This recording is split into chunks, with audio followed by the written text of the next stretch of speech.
Hello and welcome again to a spot of positivity. It is Move With Me Monday, and again I'm kind of veering a little bit off the Move With Me, but this is a little bit about health because it's going through the book about how the Danish people live, and it was a year of living Danishly that I read a few weeks ago, and I thought I would just talk about a few things. So last time I talked about hygge and using your body, and today I'm going to talk about another thing that this lady discovered in the book. So one thing that she noticed as she was in Denmark is that people cared about their surroundings and the way things looked. This is a completely, it's a seemingly obvious thing, but having grown up with parents who had had real hardships and things, and had to put beauty and aesthetics on a lesser level, I kind of grew up thinking those are secondary concerns. Now, here is what I found really fascinating about Denmark. In Denmark, during the Depression, they found, of course, people were struggling, and instead of just doing the practical things people needed, from then on they started really emphasizing the beauty of buildings, and they have really good architecture, really good design, and all those things, and they actually prioritize those things. They didn't think of them as secondary, they prioritized them. And it's a funny thing. I still find it kind of a bit of a step for me, and I really do like beauty. I mean, I really like beauty. I love things that look beautiful. I love decoration. I like a pleasing atmosphere. I love my house to look nice. I'm not super developed in that, but I love trying to create a pretty, pleasing space. And I kind of like enjoying dressing or trying to make myself look good or whatever. But it was really interesting to me how they chose to do that in Denmark, and they made a point of it, and the mood of the place actually changed.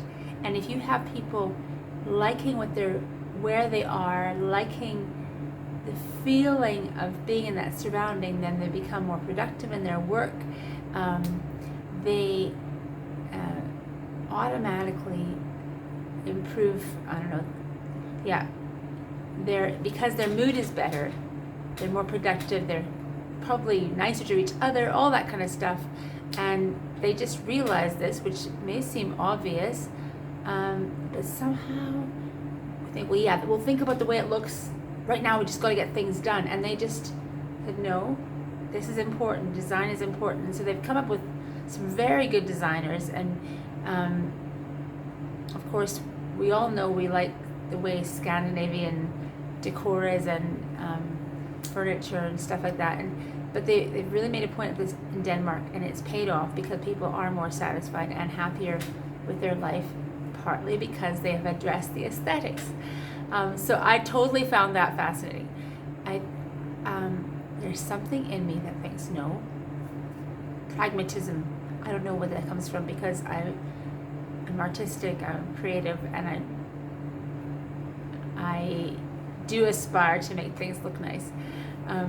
But I loved reading about that. I thought it was absolutely fascinating. Even the style of buildings, even from nurseries up, that their furniture is pretty. The area, the area they've created for the children is pretty. They make a point of that kind of thing. Of course, they actually have like outdoor kindergartens and stuff like that, but the indoor parts are nice and pretty. The buildings look nice. The way they've arranged the furniture, the thoughtfulness to little details makes a difference on their mood and how happy they are. So mentally healthy people,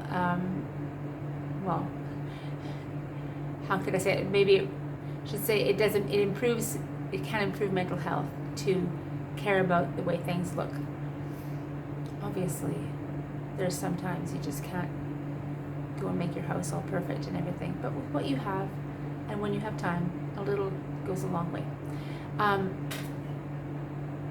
Okay, streamline your options was another one that she had put down as a reason people are happy in Denmark. And this is a little bit to do with minimalizing things, not just having lots of options. Just it was as I remember, it's been a while since I read the book, but it was to do with not having clutter in your mind, cluttered options, cluttered everything. So it was a decluttering kind of thing, and we all know that that's a good idea, and it does take a bit of discipline, but it does make for a better mood. So I thought that was really cool. Let's see what I have next on the list. I'm going through more, rather, I don't want to draw this up to every week, just doing one thing. Being proud. Okay, this is kind of interesting. On the one hand, there's a high value in not being proud there at the expense of others, but they have a national pride in, they feel good about what they do, what they've accomplished, and a more collective kind of good feeling about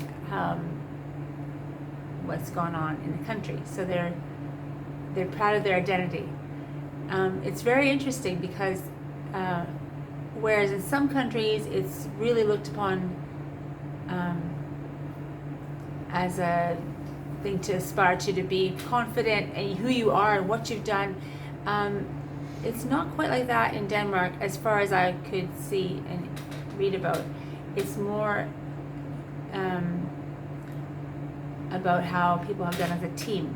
And so you don't talk about how you've done better than somebody else. You talk about a more collective kind of pride. So that was interesting because I'm from North America. We're a little bit more like the individual. So I thought that was really cool, very interesting. A value on family.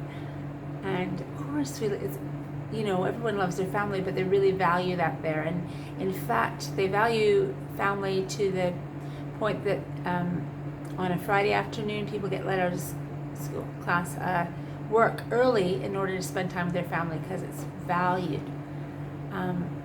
At the moment, I'm lucky to be living in a culture that's really valuing family as well, and you see that with big family meals here, people getting together quite a lot as a family, as an extended family.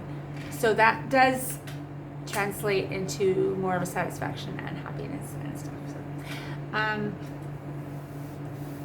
there's a lot of, they said equal respect for equal work. So there's a lot of really pushing for equality, and I think they were quite cutting edge and ahead of their time there for women's rights and allowing women to have equal pay, which is right. And so there's, I'm just lawful here. That was lending itself obviously to a more feeling of satisfaction and happiness. Throughout the book, she interviews people and asks them how happy they are on a scale of 1 to 10, and people repeatedly were saying 9, 8, 9, 10. That's huge. That's a really obvious feeling of satisfaction. And I think from what I've experienced of people, Europeans, they don't tend to exaggerate when they're not feeling good about something. When they don't think things are good, they're pretty straight up in the way they speak. They don't want to just impress you and say a higher number. People really tend to be honest and straightforward. So it was quite a pretty good feeling. I'm going to finish the last two here. The other thing was a high value on playing, doing fun things, and again, it came out loads in the book. I really I'm remiss in not having kept the book with me in order to look back on it as I'm talking about it. But playing was a high value. Spending time playing, doing good things that you enjoy, that's an obvious one. I think that that was one of the ones you would expect to see there, but it was really cool. And finally, sharing with others. Yeah, that's just pretty self-explanatory. So the list in its entirety was trust, get bigger, use your body, address the aesthetics, streamline your options, be proud, value family, equal respect for equal work, play, and share. So I think it's a great book. A Year of Living Danishly. And I am not remembering the author from the top of my head, so I will put it in the description below, and if you have a chance to read it, it's a good read and it's inspiring. I hope you enjoyed watching A Spot of Positivity, and see you next time. Please like and subscribe. Bye-bye.